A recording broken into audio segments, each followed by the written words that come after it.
bate, más saque la piedra, mi hijita pa'l chancho, de remo vengo a llegar, ay, me gusta el chancho en piedra. Buenas tardes, queridas amigas, queridos amigos de la entrevista en Por Amor al Arte. Les damos oficialmente la bienvenida a nuestro episodio número 14. Un capítulo cargado de sabores, cargado de colores, cargado de esa energía que nos da la cocina patrimonial e identitaria. Y para ello, para conversar de todos estos temas interesantes, nuestro invitado de hoy, el excelentísimo chef Fabián Gallardo Díaz. ¿Cómo estás, Fabián? Muy bien, aquí estamos, Mariano. Gracias por invitarnos a poder compartir esta conversación. Bueno, gracias a ti por recibirnos en tu casa, en tu cocina, maravilloso espacio. Fabián, ¿por qué te dedicaste a la cocina? ¿Cuál fue el razonamiento, cuál fue la sensación que te llevó a la cocina? Tiene que ver desde la infancia, yo creo. O sea, no es que creo, ahora lo comprendo todo. Tiene que ver porque es una forma de cortejar, entregar, también poder vivir y tener un futuro donde podamos ser parte de un trabajo, más que un trabajo, también de una entrega y de un crecimiento que te da la cocina. Yo creo que cuando chico compartí mucho con gente que cocinaba, comía muy rico y después me di cuenta en la adolescencia, vi algunos eventos, vi cómo se manejaba lo de la cocina, vi que era parte de equipos y vi que también era rentable como para poder subsistir en el futuro, que todos te enseñan a cómo vas a vivir, de qué vas a vivir y todo. Y yo creo que por ahí vi una parte de la gastronomía que ya después a los 17, 18 años, cuando decidí estudiar y ya tenía habilidades incorporadas un poco, me dije quiero estudiar cocina y fui como de las primeras generaciones que estudiaban cocina a nivel nacional. O sea, si bien ya estaban las escuelas de cocina en Santiago, pero habían salido 3 generaciones, 4 generaciones antes. Entonces me dediqué, vi la cocina como una carrera y después también siempre proyectándola a poder dar un servicio y ese servicio ser remunerado y poder vivir de la remuneración de un servicio gastronómico. Y de tu infancia, Fabián, ¿cómo es la relación que tuviste con la cocina cuando chico? Bueno, eso es lo que soy ahora. En verdad es que ahí están las raíces porque si bien soy de un sector de Rengo productivo del campo, rodeado de gente campesina, compartí mucho con gente campesinos y viví también con ellos y también tuve otras influencias desde cómo sentarme en la mesa, desde ese come bien, el manual de Carreño poco menos aplicado, pero me di cuenta que también existe la otra forma de alimentarnos, que es la vida campesina y que es la más identitaria que tenemos y la que tiene un sustento cultural y identitario y de cada uno de los territorios. Entonces estudié cocina y después hice una práctica en un buen hotel donde te das cuenta de que el servicio gastronómico es parte de un servicio colectivo, de un negocio también, de poder alimentar a gente de forma masiva. Y está también lo exclusivo de los restaurantes. Bueno, eso es la hotelería. Cuando alimentas, también está la alimentación institucional, que son los casinos y que es toda la alimentación para el trabajo. Pero yo estuve en las escuelas de hotelería, donde los cócteles, los buffets, los servicios exclusivos, la parafernalia y todo el glamour gastronómico en un hotel de 5 estrellas, donde en ese momento existían 2 o 3 hoteles en Santiago, donde hice mi práctica, que ahí fue la escuela mayor. La escuela de verdad, digamos. Verdad, porque las escuelas de cocina, sí, verdad, tuve muy buenos maestros también, muy buenos maestros, sí, que influenciaron, David Calquín, Roberto Gutiérrez, profes que son clásicos de generaciones y generaciones. Yo los tuve como tercera generación de ellos. Y fueron los profes que ya eran cocineros y que habían trabajado en hotel, entonces se dedicaron después a educar y de verdad me enseñaron una cocina de verdad. Sí. Y esta cocina de hoteles, de servicios, esta cocina con la que tú te enfrentas cuando sales de tu estudio, ¿es como la pintan normalmente, con un cuarto frío, un cuarto caliente, con un ejército a las órdenes de un chef, bueno, oído y todo eso? De partida viene toda la influencia francesa, que tiene que ver con las escuelas, donde se estructura también esta alimentación colectiva, este servicio. Hay muchas películas que lo... Pero claro, que viene con el nombre de chef, y chef es jefe. Entonces, cuando a mí me presentan como chef, sí, me tengo que hacer cargo, pero en verdad me gustaría bajarlo más a la esencia de que soy un cocinero. Claro. Si bien las mujeres son las cocineras, nosotros los hombres venimos a dar un servicio casi de la alimentación colectiva, industrial y al servicio. Pero ahí es donde viene uno de los cambios. Si bien después de estar en la hotelería y todo, con esculturas de hielo, con los salones, un salón con un cóctel distinto, otro salón, la piscina, el buffet y el patio y la carpa, y de repente con 5 eventos distintos en un mismo horario, que esa es la amplitud que te da pasar por una escuela hotelera donde puedes manejar diferentes menús en diferentes horarios y coordinar, planificar y prever lo que se viene. Sí, Uno de los temas que abordaste en tu carrera harto fue la formación de nuevas generaciones. Te dedicaste a hacer clases, fuiste profe, formaste nuevos cocineros, ¿no? Bueno, sí, pues desde la hotelería, que en verdad es que los sueldos de los cocineros no son muy buenos. Nosotros comparábamos en ese momento que quizás un servicio de hogar de una persona, no sé, de un empleado puerta adentro, podía ganar más que un cocinero de hotel. Ya. Pero en verdad es que yo estuve un tiempo solo con la convicción de aprender y de seguir estudiando, aunque me pagaran muy poco y que de repente trabajábamos jornadas de 12 horas. Los cocineros que nos están viendo van a saber que así es, y que muchas veces en ese momento ni siquiera contratados con servicios de boletear y todo, pero uno se quedaba por el hecho de poder aprender más de los grandes maestros que tenía al lado, porque un maestro se hace entre más horas tenga al lado de otro maestro, y de ahí empezamos a comprender que la cocina en verdad es un oficio. Si bien pasamos por las escuelas, aprendemos lo teórico, nos certifican y todo, pero la gastronomía es parte de un oficio. O sea, todos somos cocineros, todos deberíamos ser cocineros. Eso Si bien lo elevamos... Me suena como al lema de Ratatouille. Cualquiera puede ser cocinero. Obvio, obvio. Y cocinero, y entre más tú estás al lado de alguien que te enseñe este oficio, tú lo vas a adquirir. Y entre más horas lo hagas y entre más veces filetees un pescado, más perfecto lo vas a hacer. Es como un zapatero, es como un pintor, es como un músico, que si le dedica, porque hay músicos que estudian y hay otros que no estudian. Claro.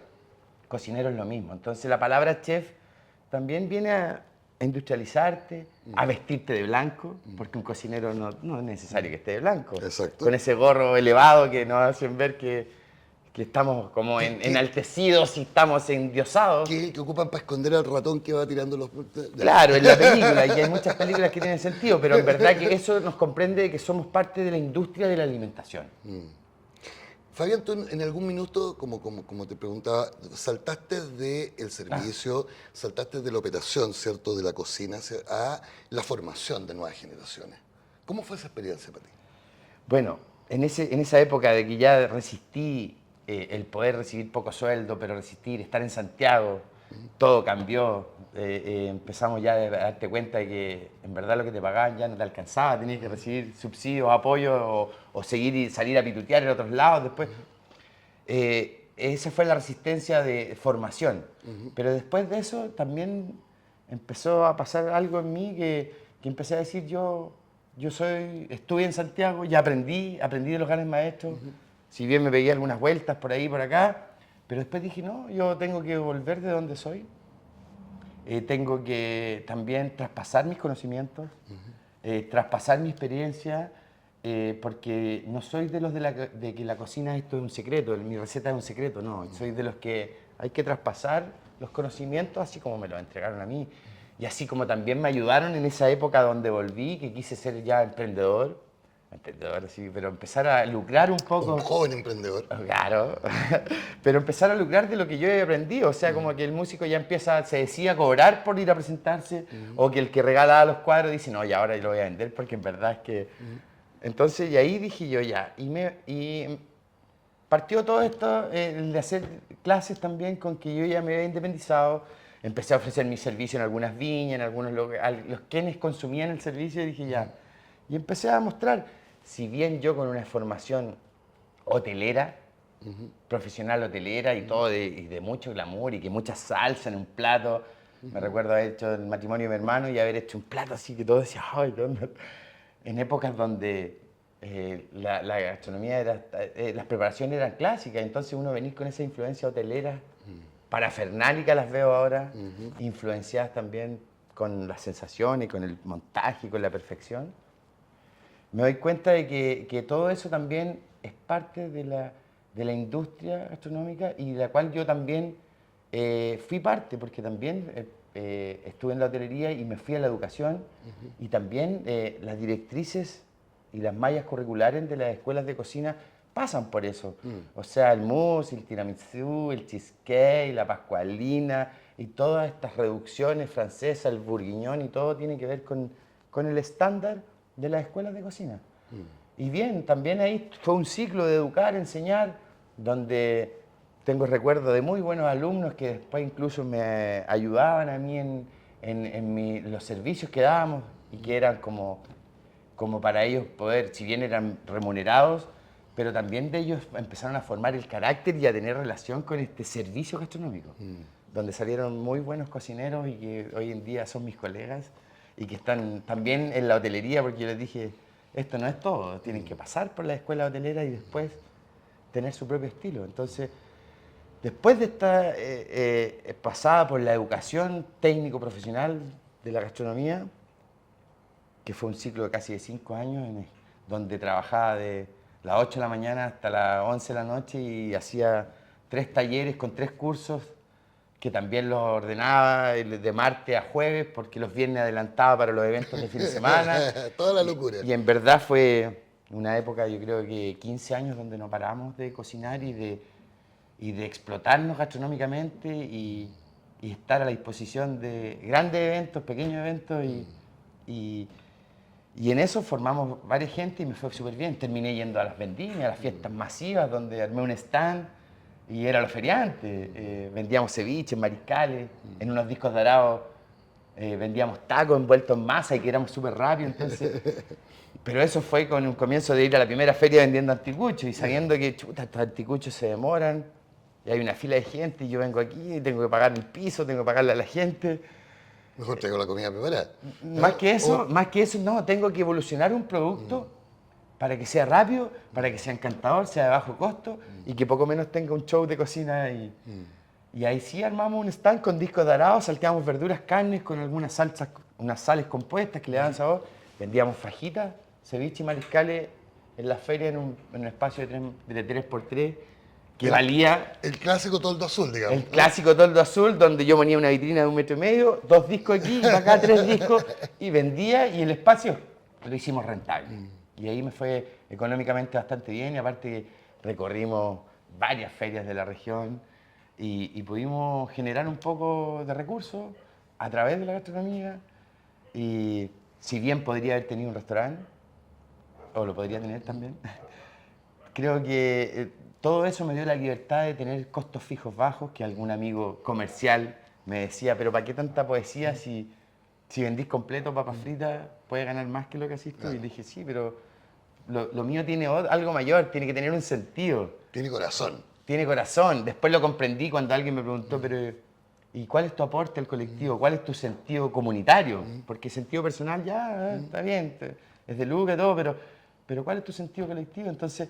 ahí empecé a tomar también un poco de conciencia y de ahí viene una transformación. De ahí cuando ya empecé a cuestionarme cuál es mi sentido colectivo, cuál es... Ya nos vamos a meter en eso, pero quiero hacerte una pregunta previa que tiene que ver con esto que hablabas tú de la industria y de la evolución que ha tenido la industria. En estos 15 años que tú dedicaste a la cocina más en un formato industrial, ¿no? Desde la perspectiva de un consumidor de restaurantes, me encanta la comida, personalmente. Sí. Bueno, eso es de la alimentación colectiva, pero industrial también es como suena como que viene todo preparado. Sí. Y en verdad es que estuve en la alimentación colectiva con preparaciones con esencia porque teníamos un chef. Hablemos de la alimentación colectiva. Eso. Yo tengo la sensación de que la alimentación colectiva, al inicio de estos 15 años que tú relatas, había como una estandarización del proceso de cocina. Y esa estandarización como que se fue sofisticando poco a poco y se fue sofisticando desde una perspectiva muy extranjerizante. En Chile empezamos a recibir restaurantes franceses, restaurantes peruanos, restaurantes ecuatorianos, comida de distintos tipos, se empezó a llenar de pizzerías y desde las pizzerías pasamos a las tratorías y empezamos a evolucionar, ¿cierto? Un poco que el concepto colectivo de comida muy hacia lo extranjero. Y después como que hay un segundo clivaje que busca o que pretende desarrollar desde los cocineros chilenos una cocina de autor, ¿cierto? Una cocina mucho más identitaria desde el cocinero que la prepara. ¿Cómo recibes tú o cómo visualizas tú este proceso evolutivo de la cocina chilena desde la cocina colectiva? Bueno, desde lo colectivo, desde el consumidor, o sea, los primeros restaurantes fueron los chinos, los más masivos, la cocina china, después vino la cocina italiana, después la cocina francesa, española, empezamos a comer paellas, empezamos a comer las pastas, los fettuccini, se cambiaron los porotos por con los fideos. En verdad es que empezamos como cultura chilena o idiosincrasia chilena también a mirar hacia afuera. En mirar hacia afuera y querer consumir afuera y no sé, pues, historia o aprendizajes de qué típico que llega a una visita y los invita a comer a un restaurante italiano, o a un restaurante chino, o a un restaurante...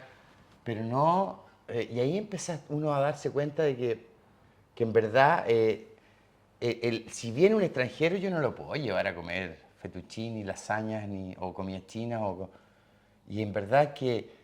Y la cocina de autor está al medio, en esta bajada, porque está todo lo de afuera, y ya después el cocinero empezó a decir, yo sé hacer cocina china, asiática, peruana, pero tengo esto a disposición. Y ahí empezó a salir la cocina de autor con técnicas de afuera. Ese fue el eslabón como del medio, pero este eslabón que estamos viviendo ahora, o que yo personalmente estoy viendo, que tiene que ver con todo este aprendizaje y con toda esta pasada también de la cocina de autor, volvemos y decimos autor, sí, pero en verdad, ¿cuál es la esencia? ¿Quién determina esa autoridad? Claro, ¿y cuál es la esencia para poder tener autoría y trabajar, ponte tú, un producto solamente de este territorio o solamente de esta geografía, de este lugar, del clima, de la geología del lugar? Te empiezas a dar cuenta de que hay ingredientes, pero que están usados con técnica, o que el ingrediente está presentado con un nombre afrancesado o un nombre muy técnico, y que son productos que han estado siempre acá. Entonces, ese es el eslabón del medio. Sí, y después hay que bajarlo, cosa de que ese cocinero sepa de dónde viene y cómo se trabaja primero que nada un producto para después ahora elevarlo. Partimos como al revés. Claro, y en esa bajada, Fabián, en esa búsqueda del ingrediente, en esa búsqueda del concepto de territorio, ¿cierto? Junto con la cocina, tú desarrollaste y has venido desarrollando a lo largo del tiempo una faceta muy particular que tiene que ver con la cocina territorial y con los ingredientes y con las preparaciones territoriales. Finalmente, ¿cómo desemboca en eso y cómo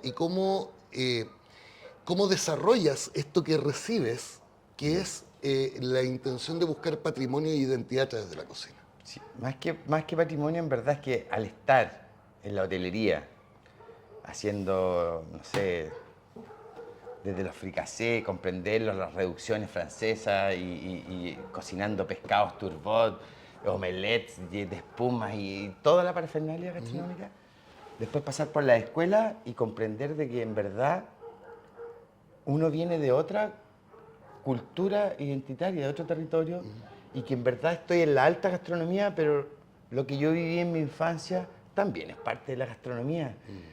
Y ahí vino un cuestionamiento profesional, ético, personal, que me remeció y que ha sido lo mejor que me ha pasado, porque en verdad me di cuenta de que si bien estuve en hotelería, si bien hice clases gastronómicas, saqué muchas generaciones de cocineros, buenos cocineros también, y que ahora que son mis colegas, te das cuenta de que lo que yo viví en la infancia, lo que viví en el campo, lo que reconocí en la gente de la isla, los cazadores, conocer familias completas que traspasaban este saber de salir a conejear, a los pájaros, a pescar al río, en qué temporada, qué pescados salen, qué técnica usan, qué ocupan de cebo. Y cómo de bien que comen un pescado fresco, recién sacado, no sé, una trucha del río, un pejerrey del otro lado, o un conejo escabechado que si salían a cazar al otro día era Maravilloso. fiesta en la casa. Y yo, gente de vecinos, decía, oye, ¿comió conejo? No, no. Venga. Después quería salir a cazar con ellos. Yo me arrancaba cuando chico, no, si voy a ver a alguien, me andaba metido, me andaba conejeando, foqueando en la noche, claro que es más invasivo el del foco, porque... Pero también salir a ver con ellos, con los perros, o sea, familias que crían los perros a modo de deporte, ahora, pero en un momento a modo también de salir a divertirse y salir también a buscar alimento, porque si les iba bien en la cacería, al otro día en la casa había... Y que me imagino que eso tiene que haber pasado generacionalmente. Entonces cuando uno dice, conejo a la no sé cuánto, y todo dice, pero si este conejo está rico, pero igual de rico que el que me comía cuando chico a la orilla de una fogata. Y eso también es gastronomía. Sí. Y eso es lo que a mí me remeció, porque yo estaba en la alta gastronomía, en las luces, la cámara, en el marketing gastronómico de la industria gastronómica, con muchas campañas y con poder a revistas, a reportajes, pero sí viene a hacerte cargo de quién te auspicia.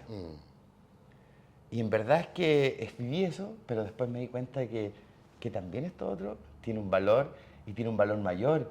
Y que también cuestioné que en la educación, en las mallas curriculares de las escuelas técnicas no se enseña, no me lo enseñaron, sino que lo aprendí cuando chico por andar, por querer estar, por salir a conejear, por comerme el pescado, por comerme los pajaritos.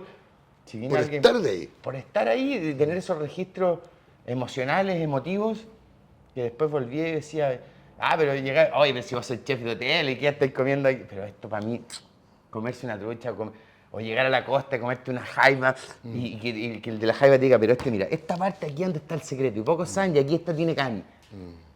Y eso es una sensación y que la alta gastronomía no se ha llevado, no se ha valorado. La cocina chilena aún está en las cocinas de los hogares. No se han sacado las ollas de las cocinas de los hogares para ponerla en el centro de una mesa de un restaurante donde podamos... Y ahí, en ese es el trabajo más profundo y con más sentido. Y ese responde a la pregunta que en algún momento me hicieron y que me cuestionaba, que dice, ¿cuál es tu aporte al colectivo? ¿O cuál es tu aporte a la sociedad? ¿O qué? ¿O cuál es el sustento? Y yo creo que ahí está. Y en esa vuelta, Fabián, que yo la encuentro maravillosa, maravillosa, creo que te muchas cosas así, y un alto costo. De más, pero creo que te convierte personalmente en un investigador, en un recopilador de un área cultural y de un área artística, de oficio, que normalmente es un poco invisibilizada, porque en el fondo está puesta en el plato y en el resultado final. Y no en la preparación no de la historia. No en el marketing ni en la parafernalia como en Deloitte. Entonces, yo siento que esta investigación, corrígeme si me equivoco, pero es una investigación que finalmente trasunta tres aspectos bellos que combinados hacen magia. Por un lado, los sabores de la preparación, del plato preparado. El registro de los sabores. Entender que la leche asada que hacía la abuelita no es la misma que uno compra en el supermercado, entender que el sabor del conejo escabechado proviene de una preparación especial, entender eso. Lo segundo tiene que ver con los ingredientes y con el fondo... Permiso, a propósito de ingredientes, yo sigo hablando nomás, Mariano, porque... Que tiene que ver con todo el recurso que nos entrega esta región, que es tan variopinta, tan rica, tan distinta, un lugar de otra, que nos permite acceder a distintos tipos de ingredientes. Y el tercer factor es el factor humano, el factor del cocinero tradicional, que en el fondo pone su conocimiento al servicio de la transmisión y te dice, mire, mijito, esta cuestión se hace de esta manera. Mire, pruébese esto, mijito. Pruébese esto. Usted que es cocinero, pruébese esto. A ver, ¿cuál quiere? ¿El de uva o el de papaya? Así Ya. un poco menos, vamos a hacer el ejercicio. Mira, uva y papaya. Esto, yo al conocerlo, lo había comido cuando chico, si bien cuando yo chico me comí esas sémolas con leche, con la miel de papaya que hacía mi abuelo, segundo día de la isla conocido, Don Seba, que el viejo tenía sus parras y hacía, sus parras para hacer su chicha y que de su chicha hacía su arrope. Y el arrope es la uva dulce, reducida, y que su azúcar se concentra y es una forma de guardar un endulzante para el invierno. Wow. La miel de melón. ¿Ya? Después te vas, no sé, a la costa, acá, y le encuentras la miel de papaya. Entonces empiezas a decir, ¿y estos ingredientes, y estos productos, perdón, tienen un relato, tienen una identidad, tienen sustento? Y estos no están, no te los enseñan en las escuelas de cocina. No, pues, ni te los muestro. Ni te los muestran. Entonces no hay registro. Y esos registros yo los tenía. Y cuando te topáis que me dices, pero usted que es cocinero, mire, pruébese esto. ¿Ya? ¿De uva o de papaya? Uva. Mira, algo súper noble, una manzana en esta época, de uva. Maravilloso. Mariano, por favor, pruébeselo para que hagamos el ejercicio. ¿Por qué? Porque ahí es cuando uno se empieza a dar cuenta de que en verdad no necesitas nada afuera, sino que está todo aquí. Para poder estimular, que es parte de la gastronomía, ¿cachai? Eso es una chicha. Oye, el de sabor una de ese uva. arrope es que me lleva al tiro cuando tenía 5 o 6 años. Mira, Maravilloso. voy a hacer lo mismo, pero ahora en la otra mitad, con una miel de papaya. No tengo la miel de melón porque me la consumí toda también haciendo las pruebas y probando. Pero mira, pruébate esa otra. Úntate ese que es más chiquito. Mira, este rebózalo bien. Ahí, este Mariano, Ya, voy. porfa. Para que vean la diferencia. Entonces, saber de que la gente donde tienen un producto y que la técnica es casi la misma, es hacer un jugo y reducirlo y se concentran los azúcares, y entonces era una Maravilloso. Imagínate un arroz con leche con un endulzado de esto, imagínate, no sé, ya el arroz digo, pero unas quinoas cocidas, una compota de quinoas cocidas endulzada con una miel de papaya, sentado ahí a la orilla y que digan, pruébense esto, pues, mijito. Cuando uno ya se va a lo profundo de las cocinas de estos diferentes lugares que tenemos en la región, y con 2 productos, Es que maravilloso. y no necesitamos más. Ahora, si tú necesitas más, mira, vamos tostando y moliendo, dice un grano tostado, aromatizado. Vamos tostando y moliendo, mira, es lo mismo. A mí, señores auditores, Ya. queridos auditores, a mí me encantaría que se Pero- pudieran traspasar estos sabores a través de la pantalla, pero Estos créanme, sabores yo creo que está muy bueno. están en la memoria emotiva de todos. O sea, comer harina tostada, yo me he topado con gente y me dice, oh, me acordé cuando tenía tal edad. Y eso es parte de la memoria emotiva y eso es parte de la gastronomía y esto es dárselo a alguien que viene de afuera, darle productos con identidad, con las técnicas de cada territorio, es una experiencia única para un turista. Entonces, ahí es cuando también empezamos a decir, la gastronomía es parte de la identidad del turismo. O sea, si revalorizamos estos productos de este señor que no tiene ni siquiera etiqueta, porque si no tiene etiqueta es porque no cumple las normas de salud, Ya, pero es un tremendo producto. tremendo, po.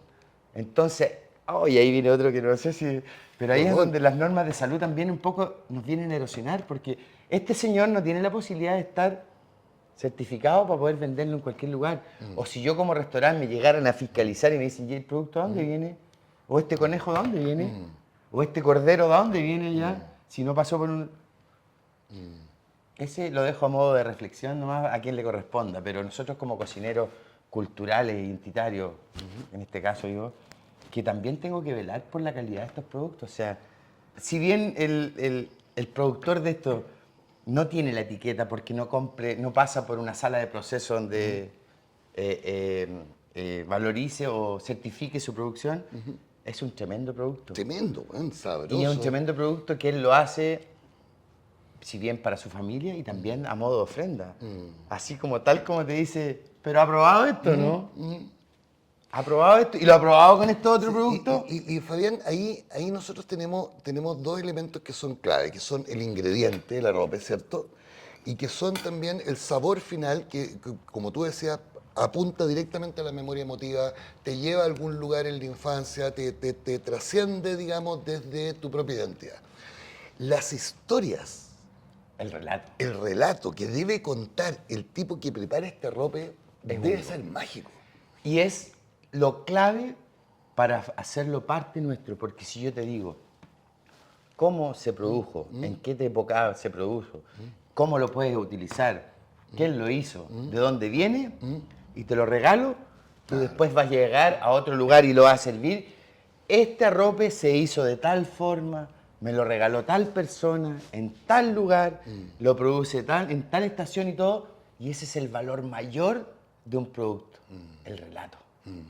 Y eso lo hemos aprendido, ¿por qué? Porque también mi parte educativa, mi parte de formación, creo que es muy importante que si un producto o una preparación tiene un relato, tiene un sustento, tiene una identidad, tiene una persona, tiene un rostro, tiene unas manos, tiene un saber familiar. Un territorio, además. Un territorio, bueno. Fabián, Territorio, Papaya, claro. Costa, estos Sí. centros, y hay muchos más. Fabián, y es a partir de ese relato y de esa capacidad que tú tienes también de encontrar lo clave del relato y de poder traspasarlo de manera pedagógica, que has venido desarrollando con el tiempo también una forma de prestar tu servicio, una forma de expresar hacia el público, que también tiene que ver con lo formativo, no solamente con el disfrute del alimento, con el disfrute del sabor, sino que con poder traspasar de una u otra manera al público en una especie de show de cocina, ¿no? Estos relatos, estos ingredientes. cocina educativa, claro. La cocina educativa. En verdad es que el relato lo da la gente. Uno es un mero puente de ese relato. No es un relato mío, es un relato que me lo entregó la gente. Si bien he tenido la posibilidad de, en estas clases educativas en vivo donde pueden degustar e incorporar a través de los sentidos, porque no hay mejor cosa que en lo educativo que sea a través de los sentidos. Yo creo que eso nos falta también en la educación y en la malla curricular de la educación común y corriente, que todos supiéramos cocinar y también practicar en el saber hacer y probar para que lo incorpore a través de los sentidos. Oye, qué rico es, y a mí no me gustaba el alga, no me gustaba la harina tostada, no me gustaba, o no quería probar, pero ahora que lo probé, ¡oh, qué rico! Viejo, a mí me cargó 40 años el cochayuyo hasta que probé el pebre cochayuyo. Ya, entonces, y gracias que estuvo bien preparado, y eso también, te lo digo, Mariano, si a ti hay otras cosas que no has probado, dale la oportunidad siempre, porque a través de los sentidos, quizás en el momento que lo probaste y no te gustó, o no te ha gustado es por otras cosas, ¿cachai? Pero tienes que siempre darte la oportunidad de probarlo, de probar lo que te están ofrendando. Y si bien en esta cocina educativa en vivo, que es un formato que ha sido parte de la coctelería que yo también ofrezco y todo, en verdad es que ahora me gusta mucho más que si voy a hacer un cóctel, la gente que come sepa cómo se hizo, que eso tiene que ver con la cocina en vivo, y que sepa también el relato. ¿Y cuál relato? El del productor, el cómo se hace, el quién lo hace, en qué lugares lo hacen y cuántas personas poco menos que lo hacen. Y hoy día, Fabián, tú seguís trabajando en este modelo de cocina educativa, participando de investigaciones, de libros, te hemos visto también. Esa es la Bueno. energía te mueve para allá, ¿no? Bueno, tú en tu comienzo de trabajar en cultura, que ha sido un gran aparte, Mariana, también fuiste parte de eso, porque en un momento me ayudaste a postular un proyecto que fue hace 4 años atrás, y yo no he vuelto a postular en ningún otro más, que fue un proyecto cultural donde yo te explicaba, Mariano, ¿y por qué no registramos a estas personas, a esta gente? Si bien me ayudaste en esa postulación y que lo ejecutamos y lo ejecuté yo con mi gente, que me costó mucho, después vino la pandemia y pasaron muchas cosas.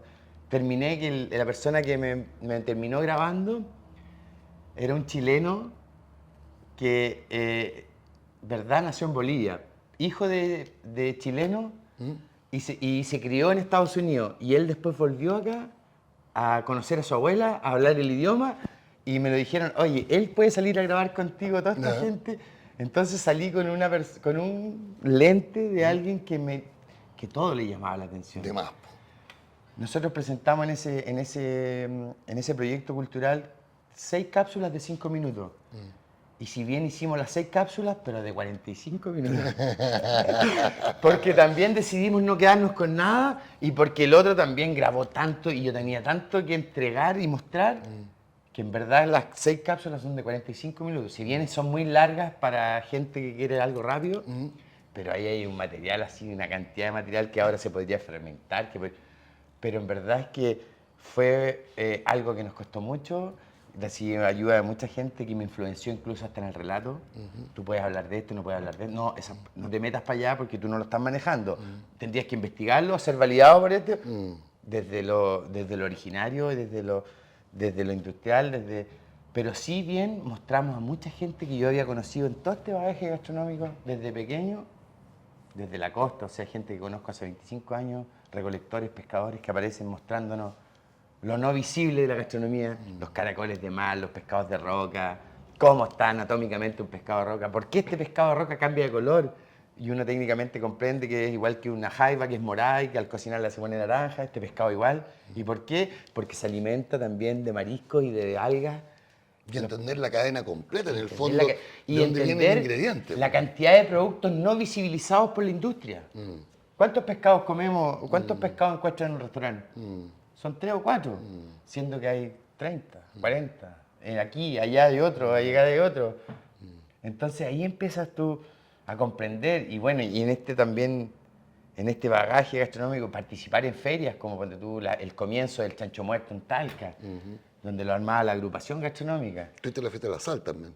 Bueno, eso también fueron, cuando ya regresé, me invitaron muchas veces, estaba en la fiesta de la sal también, cocinando y revalorizando la sal de mar que tenemos aquí nosotros, 2 lugares donde se produce en la comuna de Pichilemu, Cahuel, Y Barranca, La Villa, y también en Lo Valdivia, en Paredones, que son técnicas de hace 500 años, y saber el valor que te da una sal de mar en una preparación, desde estar aquí en Rengo y comerte un tomate renguino. ¿Qué Y fue, ya lo, vamos allá. qué fue lo que hicimos, qué fue Ya, lo que hicimos el y año comértelo pasado? pero con sal de mina, que es la que nos vende la industria, o comértelo con sal de mar, como me los comía cuando chico en el potero. Claro, con un ajicito entre medio. Claro. Y una hojita de albahaca arriba. Y los viejos con 2 hojas de albahaca aquí en la oreja, que también era para la armonía, para el aroma, y que ahora yo lo veo que hay unos que hacen aceites esenciales y se echan de mismo, donde los viejos se ponían la... Claro. Ahí se creó esa información. Hay un acervo cultural, hay un Entonces, patrimonio cultural. valorar esa sal de mar o ir a un restaurante donde la mejor parrillada, con el mejor salón, pero ocupan sal de mina, y decir, no, está muy lindo todo, pero no tenéis sal de mar por ahí. ¿Por qué? Porque el producto se eleva. Sí. En verdad es que llega a un nivel, y cuando uno comprende eso y decir tantos años cocinando con esta sal de la industria, o esta sal de mina, siendo que tenemos una sal de mar acá tan gastronómicamente con un valor agregado al sabor, al relato. El relato. Entonces también hace 15 años participar en las fiestas, desde ahí participar en muchas fiestas de la quinoa, donde yo, preparaciones con quinoa, desde toda la época, desde que salí del hotel, desde que tuve esta transformación profesional también hacia la identidad, ir cambiando las preparaciones a través de la quinoa, participar en la fiesta de la quinoa, o participar en el Chancho Muerto, como te decía, donde invitaban cocineros, no sé, pues, mapuche, aymara, chilote, patagones, y que cocinaban el cerdo y lo aromatizaban o acompañaban desde las materias primas que existen en cada territorio, y decir, oh, y en este Chancho Muerto, en este caldillo cazuela, que son 2 eventos que marcaron mucho a muchos cocineros, comprender de que un caldo está ligado con piñones y que nosotros lo podemos ligar con harina tostada, o que lo podemos ligar con chuchoca aquí en la Cena Centro, y que el otro lo liga con avellanas, que el otro lo acompaña de hongos de recolección en épocas de invierno, que el otro lo liga con harina de chañar, o que hace el del norte lo acompaña de quinoa. Sí. Mi padre siempre decía que la cazuela de pava y la cazuela de chancha tenían que ser con chuchoca, si no... Porque es de aquí, porque él las comió cuando chico aquí. Exacto. Pero una cazuela de pavo allá, Claro. o una cazuela no sé, pues de cordero con luche. Fabián, Ay, ¿no? Que existe. ¿cómo se nos viene el futuro? ¿Cuáles son los proyectos? ¿Cuál es la idea de Fabián Gallardo de aquí en más?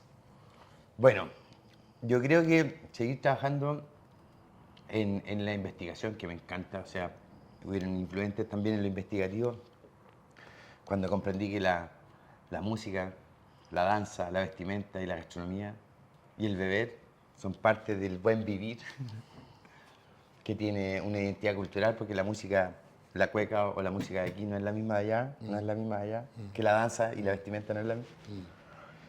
Seguir en eso, que tiene un sustento identitario. Yo creo que ahora volver a elevar los productos a preparaciones ya no más parafernálicas, sino que elevarlas donde está el estándar pero azotarlos con estos sabores, con esta sensación y con este relato.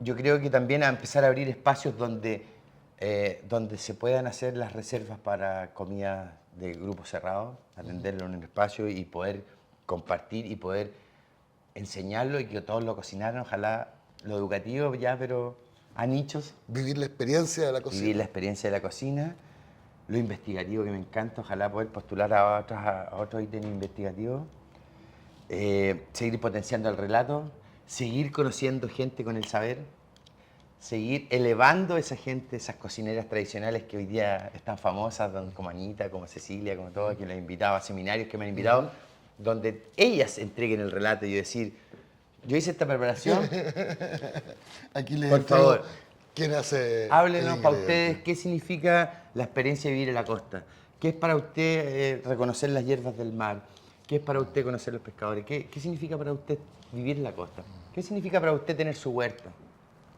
Eso me encanta. ¿Por qué? Porque le da el sustento y la identidad, y la identidad que puede ser comercial, turística, educativa, antropológica e incluso hasta arqueológica, porque también conocí a los arqueólogos de la laguna de Tahuatahua y cuando yo le dije, oye, bacán lo que han hecho y todo, y me imagino que ese fogón que encontraron hace 2000 años era un fogón para cocinar algo. Claro. Sí, porque hemos encontrado algunos huesos. ¿Y qué pasa si recreamos esa dieta, porque te visibilicemos ese relato? Los arqueólogos y todo. De más, ¡Ay, po! qué interesante! Nos hicimos súper amigos y hicimos algo, la dieta paleontológica, que también está apoyado por la Universidad de O'Higgins, con Explora, que hay un equipo de gente que también le dije, oye, ¿qué pasa si cruzamos la gastronomía a través de la ciencia y difundimos ciencia con... ¿Qué significa esto? Y ver que hoy día se están haciendo estudios y a través de la salud decir que la alimentación patrimonial o ancestral tiene que ver con el buen vivir y con la salud. Porque creo que lo que me hizo a mí también cambiar de todo es que las enfermedades modernas tienen que ver con la alimentación moderna. Sí, mucho. Conocí gente del campo, estos mismos de la costa, viejos de 80 años que no se tomaban ninguna pastilla y que resistieron una enfermedad y que la resistieron y están vivos todavía y recién ahora se están tomando algo para poder, porque pasaron por el hospital, pero eran jefes. Gente que se alimentaba, que bebía bien.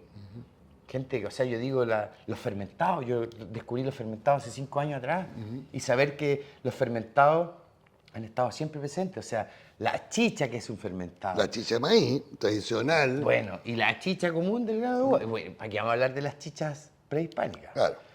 Darwin escribió en Tahuatahua que se emborrachó y todo. Las chichas prehispánicas son fermentos. Y los fermentos tienen cultivos que fortalecen la microbiótica. No quiero hablar de salud porque... No, pero ¿Cachai? está... Pero se cruza toda esa información, los fermentados. ¿Por qué la persona que venía de Santiago tomaba chicha y le da digestión? Porque es un nuevo cultivo que se está ingresando de esporas de hongo y que eso potencia la... Y entonces esa gente que poco menos tomaba chicha y que queda rosadita y con más fuerza, el poder de los fermentados. Y ahí descubrí el chucrú, la kombucha, las masas madres que se pusieron de moda, que bacán que la gente también en pandemia se puso a cocinar. Mucha gente que eran cocineros ampliaron su... Y comprender todo eso, o sea, y saber de que se fermentaba esa chicha le daba fuerza y el viejito del campo no tomaba ni una pastilla porque estaba nutrido, porque estaba fortalecido en la inmunidad, ¿cachai? Entonces, y decir, esto otro, este viejo tiene 80 y este tiene 60 y este toma caleta de pastillas y yo que tengo 40, no, yo no quiero llegar allá así. Prefiero alimentarme mejor. Claro, prefiero alimentarme mejor y ahí como que empecé a mirarlo a través de lo saludable. Fabián, te queremos dar las gracias, no solamente por esta entrevista, por esta tremenda manzana con arroz que está maravillosa. Pero no es más, Ah, de ahí nos damos cuenta que la nobleza puede ser... Te lo agradecemos un montón. Pero, bueno, por esto también, y también te queremos dar las gracias por todo el proceso de rescate y de investigación, de buscar estos nuevos sabores, estos antiguos nuevos sabores, por buscar y recopilar los relatos detrás de los ingredientes, que es una cuestión maravillosa. Y ser un puente. Y ser el puente que lo entrega finalmente. Para despedirnos, me gustaría pedirte que a la gente que nos está viendo en esta entrevista, después que de repente se asusta y que pasa de cocinar tallarines con salsa, a cocinar arroz con pollo y tallarines con salsa y puré con bistec, darles un mensaje en términos de que se atrevan a explorar. Sí. que se atreven a explorar y que en verdad nos han hecho creer que no tenemos tiempo, que alimentarnos saludable es caro o que alimentarnos es... En verdad es que hay que comprar lo que la estación nos da. Si las acelgas están 4 paquetes por 1000 porque están en abundancia, hagamos con acelga. Y ahí es donde están los saberes, hay que recuperar el saber hacer, las habilidades gastronómicas. También me encanta traspasar las habilidades gastronómicas en lo educativo para que cuando llegue y salgas de la cocina de tu madre, tú tengas habilidades y te vayas a estudiar o para donde vayas, tus habilidades estén contigo y te alimentes bien. La habilidad extra gastronómica y romper el paradigma que no tenemos tiempo. ¿Por qué? Porque para comernos unas lentejas necesitamos hacer un sofrito, un caldo, y las lentejas se cocinan, si bien 40 minutos, 30 minutos, se cocinan solas. ¿En qué perdemos tiempo? En armar el sofrito. Entonces no es cosa de tiempo alimentarnos bien. Unos garbanzos, unos porotos, si bien el garbanzo se demora un poco más, o un poroto, o un alga, o unas papas, o la selga, o la crema de selga, si bien hay que darle espíritu en el sabor, y el tiempo no es la limitante. Lo económico tampoco es la limitante, sino que nos han hecho creer el marketing de que tenemos poco tiempo y que esta es la solución. Fabián, ¿dónde podemos encontrar más material de cocina territorial? ¿En las redes? Bueno, en las redes sociales, en la página web y en YouTube. Dinos cuál es la página porque lo ponemos Cocina aquí. Territorial. Tenemos un maravilloso asistente que nos pone todo en el generador de caracteres aquí abajo. Muy bien. ¿Ah? Él Por también favor. con su oficio le saca provecho a todo. Entonces, ¿dónde podemos encontrar? ¿En la web? ¿En Instagram? En las redes sociales, claro. ¿Ya? En Instagram y en YouTube, que están los documentales y algunas recetas. Como Cocina Territorial. Claro, como Cocina Territorial, el canal de Cocina Territorial. Y en verdad que está el documental de estos 45 minutos que ojalá se difundiera en todo y que todos los colegios reconocieran parte. Porque también la gastronomía se puede cruzar con la historia, con medio ambiente, se puede cruzar con matemática, porque la cocina también puedes dividir y puedes escribir. Puede ser un excelente medio para educar. Exactamente, exactamente. Fabián, muchísimas gracias. Nos queremos despedir en este minuto de ti. Y a todos nuestros auditores decirles que, nuevamente, el próximo jueves estaremos a las 5 de la tarde en una nueva entrevista en Por Amor al Arte. 2 kilos de pan amasado, más que la piedra, mijita pa'l chancho, 3 chuicos pa'l bate, más que la piedra, mijita pa'l chancho.